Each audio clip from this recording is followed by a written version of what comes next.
बोलो, ऐसा कलंक क्यों लगा केकई को? प्यारे, केकई को एक संत का सांप लगा था। केकई को एक संत का सांप लगा था। केकई छोटी सी थी तो एक संत की सेवा में जाती थी उनको भोजन देने। एक बार होली का समय था, छोटी सी थी, संत का भोजन देने जा रही थी। सब लोग होली खेल रहे थे, सब एक दूसरे को गुलाल रंग लगा रहे थे। तो इधर से तो चली गई और वहां जाके संत तो बैठे थे ध्यानस्थ, प्रसाद तो रख दिया और प्रसाद को रख के जो हवन कुंड होता है ना, उसमें से भस्म लेके और संत के मुंह पे लगा दी, हवन की राख।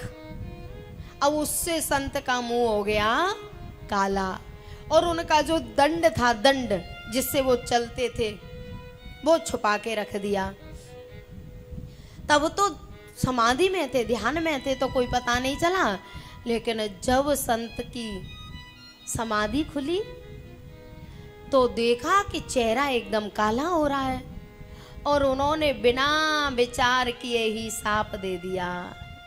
बोले, जिसने मेरे मुंह पे ये कालिख लगाई है ना, उसको ऐसी कालिख लगेगी, ऐसी कालिख लगेगी कि युगों युगों तक छूटने वाली नहीं है। ऐसी कालिख लगेगी उसके मुंह पे, युगों युगों तक नहीं छूटेगी।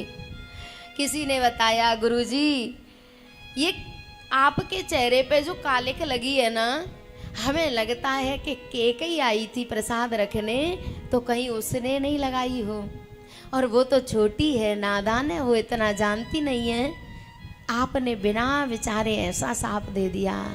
तब गुरुजी को भी दुख हुआ और कहा, बोले अब सांप तो झूठा नहीं होगा, लेकिन मैं उसे वरदान देता हूं कि उसके यहाँ परमात्मा अवतार लेगा, उसके यहाँ परमात्मा अवतार लेगा और उसे जब जरूरत पड़ेगी तो उसका शरीर वज्र का हो जाया करेगा।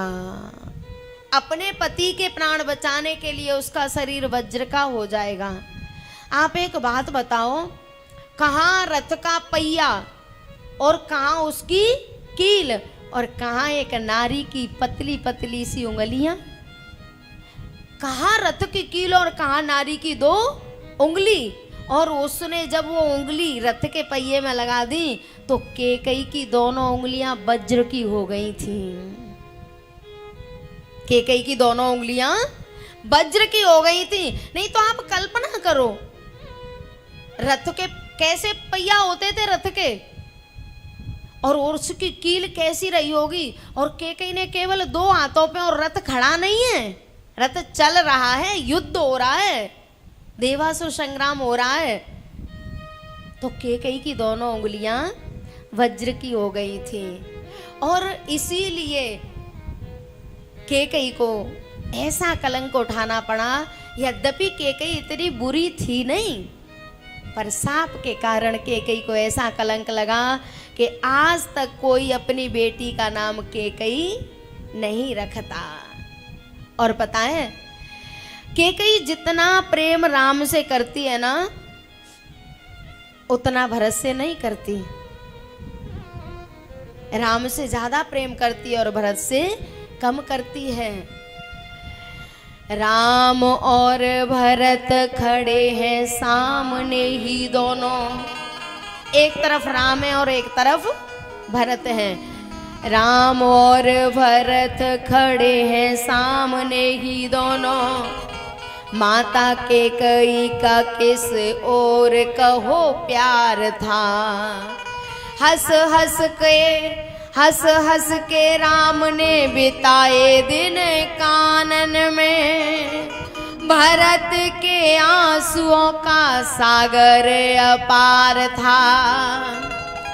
जब राम का वनवास हुआ तो भरत ज्यादा दुखी हुए हैं कि राम? बोलो, भरत। हंस हंस के राम ने बिताए दिन कानन में, भरत के आंसुओं का सागर अपार था।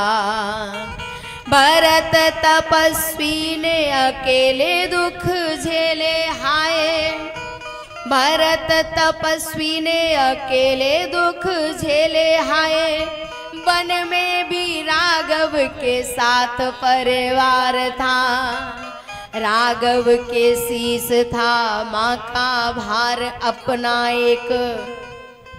राम जी के सिर पर केवल अपनी अयोध्या का भार था, राघव के शीश था माँ का भार अपना एक। भैरव भरत शीश सारा भूमि भार था।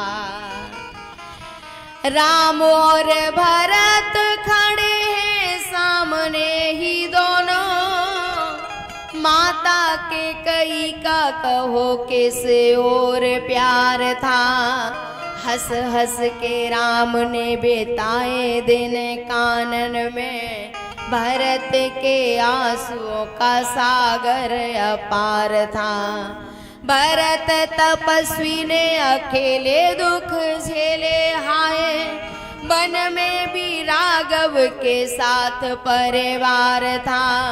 राघव के शीश था माँ का भार अपना एक, भैरव भरत शीश सारा भूमि भार था।